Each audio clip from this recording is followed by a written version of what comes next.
Well, I found the clip, and that I was trying to find with when I was on with Johnny. I wanted to share it with you guys. Um, Hold on, it's right. Oh gosh, where is it? It's like 40. I put a link in the description of this video for it.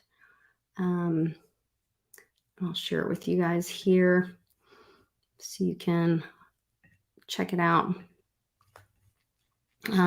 This is the kernel that was on. It's just at the end of that video that we were attempting to watch. Will Trump win next year? And if he wins, could he change the course of some of this? And lastly, would you ever work for him again? First of all, I'm sure he wants to run. That's not the issue. Will he be able to? I think there's enormous effort invested in convicting him as a felon. If you're a convicted felon, you cannot run for office. And I think that's where the left is working. Remember, the Justice Department is weaponized against us, and it's being used against him. They're very particular about whom they prosecute. And he's at the top of their list for things that I think in most cases would be ignored, or the cost of doing business. But that's another story. Again, I'm wondering if we get to that election before things really begin to fall apart. And what do you do if you discover that out of your electorate of, say, 150, 160 million, that more than half of that electorate doesn't think the system works? You know, everything is a function of confidence. People say, well, when do you think the financial system will collapse? Well, when people lose confidence. What happens with banks when people lose confidence? You get bank runs.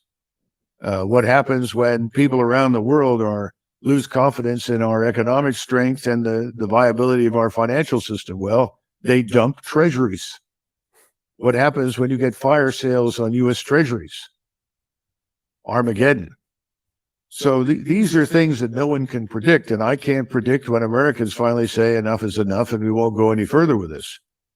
But I just don't know if we'll get that far. If we do, again, the problems, I grew up in a city, North Philadelphia, where there hasn't been a free, fair election in 50, 60 years. And I won't go over the history. That's a problem in all the large cities. So you just write them off. The only way that you could run a free and fair election would be to declare martial law. And then you'd have to confirm the validity of people's identity and their citizenship. You might get a different outcome. You probably would. But that's not going to happen. So what happens? Everywhere, everyone that lives everywhere else, it's a different world. So you have two worlds. You know, it's almost rural versus urban in some ways, reminiscent of what I saw in Bosnia-Herzegovina. But it's worse because the urban areas. To continue watching the rest of the episode for free, visit our website, londonreal.tv, or click the link in the description. So that's what, that was the part of the video I was trying to share with you guys earlier. I thought it was really powerful. He talked about trust a lot. He talked about that's enough. He talked about how, you know, we're not Germany or France. We are Americans. We believe in America. We love America. We want to be lawful. But we can get to a point where we've had enough. So that was what I was trying to share with you guys earlier. I'm sorry I didn't have the right part of it pulled up. When it first popped up, that was the part that they showed on their premiere. So that's what I thought was going to pop up when we had the show rolling earlier.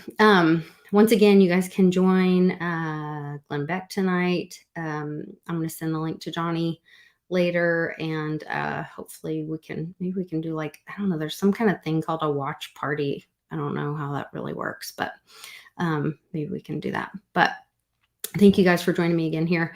And I hope that inspires you. I think it's interesting that he's using a lot of the same language, talking about trust. Seems like they're talking about trust a lot. We know we've lost trust in that fiat system. And that's the market, not the banks. And I think it's interesting he's talking about martial law. I don't know how they would be able to validate people's citizenship in a quick way. I don't know how quickly this could all move. But sounds like the military is the only way. So, I don't know. we'll see. See how you can be a part of it. Think about how you can take action in a safe, lawful way. Read the Constitution and lock arms with your fellow patriots. I think there's a positive way out, and we can all be a part of it. So I'll see you guys tomorrow. Take care. Bye.